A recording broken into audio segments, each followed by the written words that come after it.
Okay, I'm truing the front wheel. And I've got my makeshift truing stand set up with little pieces of wire that are actually twist ties off of bread bags that I've taped on here, and I just have a little piece of wire sticking out from either side. And I've got a piece of tape going right across, touching both edges of the rim here to check for roundness. So with my little wire set up, I can check wobble side to side, and with the tape across, I can check roundness. I have 3 different sizes of spoke wrenches in my little kit. I've got 0, 1, and 2. That's 3 different sizes. I've tried all of them, and the number 1 fits these spokes, spoke nipples just right. So now I'm going to be checking the wheel, and when there's a wobble that's away from me on this side of the wheel, I'll be tightening the spokes that are on this side of the hub to bring that wobble back toward me. If the wobble is right in the middle of 2 of these spokes that are on this side of the hub, I'll tighten each one of those a 1/4 turn and then check it and slowly zero in on what I need, and I may loosen the one on the other side as well. If the wobble is if a spoke hits right in the middle of the wobble, I'll tighten that one a whole 1/2 turn, check it, maybe loosen these on the either side, and slowly just sneak up on a truly round wheel, adjusting slightly a little bit at a time again and again and again. Okay, truing the front wheel, and you can see this little piece of wire I have contacting the rim. Maintains more or less consistent contact with that rim, and its side-to-side true is pretty good.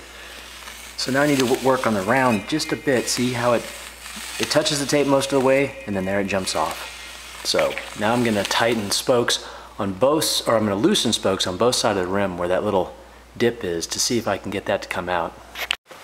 Okay, still working on the front wheel on the Rollfast vintage bike build.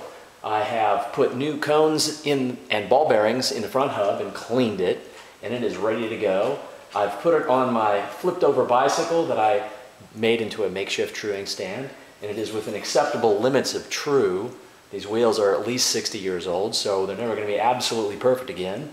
But they're nice solid steel wheels, heavy, yes, but retain their shape well over all these years. Now, we're going to put on our new rim strip. This is a brand new specialized rim strip that I just walked into a bicycle store and I paid $5 for a pair of them. The front rim strip was shot on this bike. As soon as I tried to take it off, it just broke in half. The rear rim strip was fine, I reused it. So, the only trick to putting on a rim strip is there's a hole in the rim where the valve goes through, and there's a corresponding hole in the rim strip where the valve goes through. You just need to line those 2 things up and stretch it onto your rim. And this brand new specialized one, the old one that I pulled off of here and broke in half was some kind of rubber. But this specialized one is some kind of fabric that's just barely stretchy. And I've already actually put it on here once just to make sure it would fit before I started shooting video and sharing my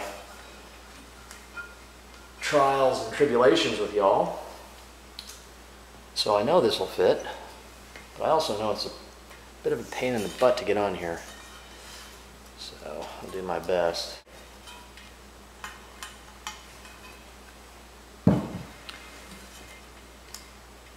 Pretty good. To make sure that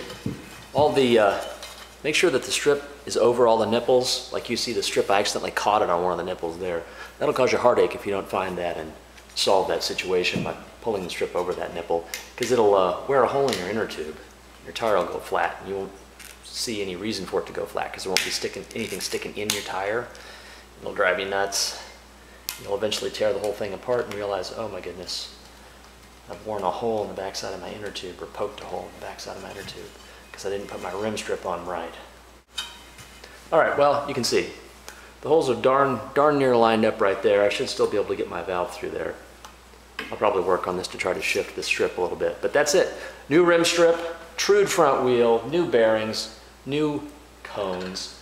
This sucker is going to roll fast once again.